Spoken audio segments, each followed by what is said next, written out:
आपने देखा होगा कि यहाँ तक एक सर्विसमैन की बात है और पैरामिलिट्री की बात है, संसद में सबसे ज्यादा अगर लड़ाई जो है आप लोगों के आशीर्वाद से सबसे ज्यादा लड़ाई, चाहे वो अपनी सरकार थी चाहे और बीजेपी की सरकार थी, सबसे ज्यादा आपके बच्चे ने ही सबसे ज्यादा संसद में लड़ाई लड़ी है। आप लोगों को देखते हैं उस समय अपने एरिया की डेवलपमेंट उससे पहले उतनी नहीं थी। जब अब 5 साल आपने देखे, अब तुलना का समय आ गया कि भाई 5 साल में, क्योंकि 5 साल की तुलना में अपने पढ़ाई की पहचान का फर्क आ गया। किसान की खर्चे उल्टे दुगने हो गए। 5 साल तक किसान की बहुत किरकिरी हुई, सरकार पूरी नहीं उतरी, वो वायदे छूटे नहीं थे और अब उन वायदों का जिक्र नहीं कर रहे हैं तो कहते हैं वो 2024 तक करेंगे। उनकी डेट आगे कर दी। किसान की करें, किसान की आमदनी दुगनी करेंगे। और रोहतक लोकसभा सीट से कांग्रेस प्रत्याशी दीपेंद्र हुड्डा ने कोसली विधानसभा के कुछ गांवों का दौरा किया, जहां लोगों में दीपेंद्र हुड्डा के प्रति काफी उत्साह दिखाई दिया। आज दीपेंद्र हुड्डा क्रम से जुड्डी, सुधराना, लिलोड़, नयागाम जाट, भाड़ा इत्यादि गांव का दौरा करते नजर आए। इस दौरान पत्रकारों से बातचीत करते हुए उन्होंने मोदी सरकार को चारों तरफ से बीजेपी की सांसद साक्षी महाराज का बयान है कि अगर भाजपा को वोट नहीं दोगे तो आपको श्राप लगेगा। ये क्या है का अपना ये कैसा बयान है?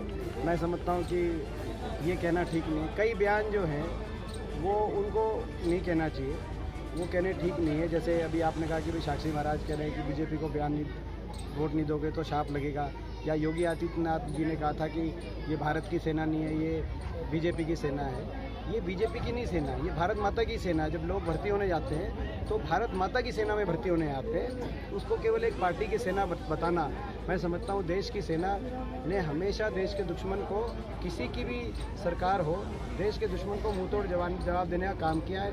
1965 का युद्ध हो, जब लाल बहादुर शास्त्री प्रधानमंत्री थे, जय जवान जय किसान का नारा देश के दुश्मन के दिलों तक वो नारे की गूंज पहुंची थी।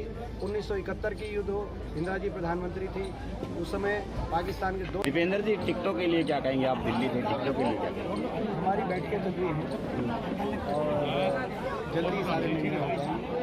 इसमें बैठक के बारे में कुछ बताना तो कांग्रेस पार्टी की अलग अलग बैठकें चल रही हैं, जल्दी सारे निर्णय हो जाएंगे। घोषणा पत्र के बारे में क्या कहता है? घोषणा पत्र है, उसमें युवाओं के लिए क्या रोजगार की?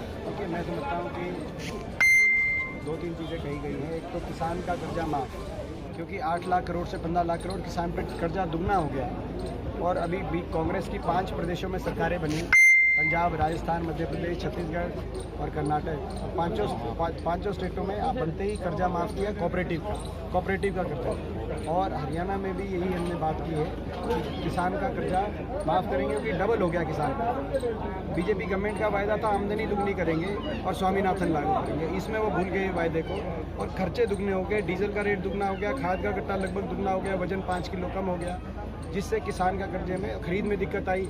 खरीद में कभी आधी खरीदी, कभी फर्द की कंडीशन लगाई, कभी आधी खरीदने की कंडीशन लगाई, जिससे किसान परेशान हुआ है और किसान को कर्जा मुक्ति का रास्ता दिखाएंगे।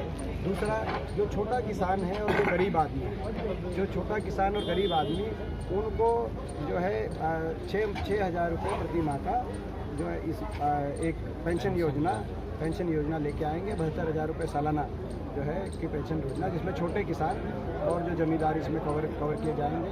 तीसरा, बड़े बुजुर्गों की जो पेंशन है उसको बढ़ाकर जो 3,000 रुपये देश में, ताकि सबसे ज़्यादा पेंशन हरियाणा में हो।